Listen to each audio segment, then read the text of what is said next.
بسم الله الرحمن الرحیم. لیلة القدر خیر من الف شهر. و ما در آستانه تمام شدن یک فرصت بسیار بزرگ است.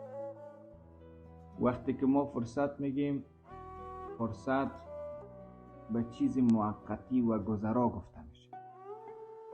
مثل که یگان تخفیف ها در موبایل ما میآید به جریان 3 روز، اگر او را فعال بکنیم میمونه، در غیر از او میره. اما فرصت های دنیایی را به هر حالت انسان میتونه کسب کنه. اما فرصت های اخروی وقتی که از پیش انسان میره، شاید آخرین رمضان ما باشه و شاید آخرین فرصت ما و آخرین شانس طلایی ما بوده. چیزی را که ما میخوایم سرش تمرکز داشته باشیم این است که دعایی که حضرت بیبی عایشه رضی الله تعالی عنها بهترین روش و بهترین حالتی که در آخر دهه آخر قرار داشتیم باید از او استفاده بکنیم. اللهم انک عفو کریم تحب العفو فاعف عنا. ما خو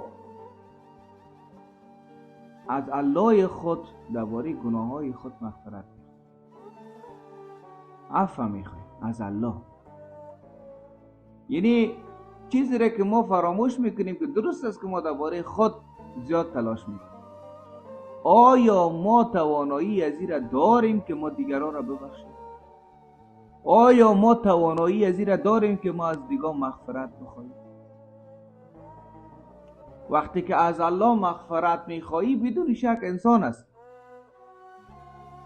گاهی گناه و خطای از پیش ما سر میزن، شاید دروغی، شاید غیبتی، شاید بهتانی، شاید گناه خرد و بزرگ از پیش انسان سر میزن و ما تلاش ما با این است که نمی گناه ها بهترین فرصت پاک شدنش یا محو شدنش امی است که الله متعال در ماه رمضان ما را عفو بکن. اما آیا ما این کار کردیم؟ آیا ما از زن خود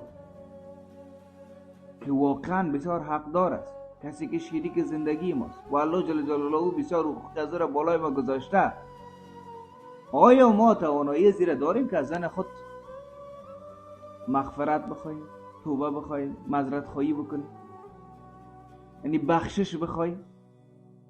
نه، این حق است. از پدر مادر خود، از برادرای خود، از کسایی که در معاول خود میشناسیم. اینال وقتی که ما متوجه میشیم چی سبب میشه که ما نتانیم از معذرت خواهی بکنیم از بنده های الله، او تکبر است، او استکبار است. زمانی که در وجود ما تکبر داخل میشه، خود تکبر چی را میگن؟ اگر کوتاه بگوییم، تکبر خود برتر بینی، حق دانستن خود و حقیر دانستن دیگران.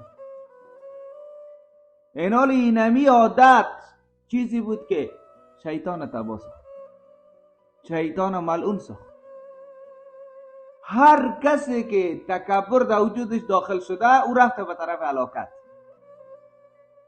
ما میتونیم از فرعون مثال بدیم که الله جل جلاله که موجود بیجانش که وا بسور از بین. ما میتونیم مثال بدیم از نمرود و کسای بسیار زیادی بودن که واقعا با وجود مال و منال تکبر در وجودشان داخل شد، هلاکشان شد. اینال اگر همین تکبر در وجود ما هست و ما نمیتونیم که معذرت خواهی و عفو و بخشش بخواهیم، پس متوجه باشیم که ما هم رو به هلاکت است. چرا؟ چون رسول خدا صلی الله علیه و سلم میگن کسی که به اندازه 1 ذره تکبر در وجودش داشته باشه، وقتی وارد بهشت میشه که شتر همراه بارش داخل بهشت، شتر همراه بارش از داخل سوراخ سوزن بگذره. یعنی به چی معنا؟ یعنی به این معنا که ناممکن. خیلی لحاظ باز هم در فرصت های آخر رمضان قرار داریم. اول باید از این فرصت سخت استفاده کنیم، از الله خود پیش الله توبه بکنیم، زاری کنیم، نمازهای نوافل خدا زیاد کنیم، تهجد خدا زیاد بکنیم، قرآن خدا زیاد بکنیم. ولی در پالوی ازیگر قسمی که بر خود عفو معذرت میخواییم از الله جل جلاله، اینم تو برادر مسلمان خود، از خواهر مسلمان خود، از خانم خود. الله جل جلاله بخشنده است و بخشنده را الله دوست. حتی کسی که در حقت بدی کرده، حتی کسی که سرت ظلم کرده،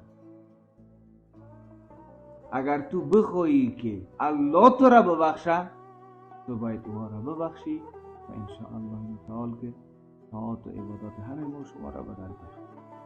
و آخر دعوانا الحمدلله.